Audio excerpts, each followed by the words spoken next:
Okay, Lauren, thanks very much. Well, you heard Lauren talking about when we get this much rain, we start to see that flooding in downtown Annapolis. Yeah, it could be pretty problematic. WMAR 2 News' Mark Roper joining us live in Annapolis right now. Mark, what are the conditions like where you are?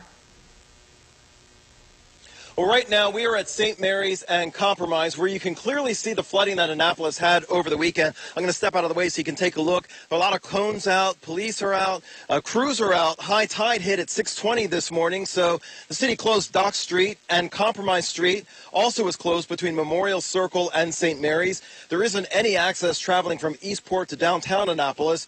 Downtown traffic can reach Eastport by using Duke of Gloucester Street instead.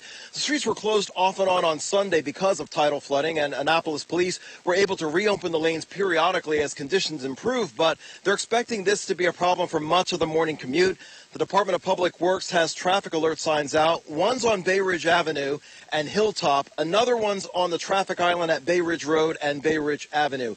These will direct drivers towards Spa Road instead of using Compromise. And while you can see that the street is flooded here, one thing that hasn't stopped people from coming out this morning are joggers. So while cars can't get through, we've seen many people battling the weather. It's starting to rain right now. It's not stopping joggers from being out here in the rain. We're live in Annapolis. Mark Roper, WMAR 2 News. The health-conscious residents of Annapolis still ready to get out and work today. Thanks, Mark. Annapolis, though, not the only area dealing with the effects from the wet weekend we had. Oh, yeah. WMAR 2 News' Chanel Perriman joins us live this morning in the studio. Chanel, the saturated ground also causing problems in Baltimore.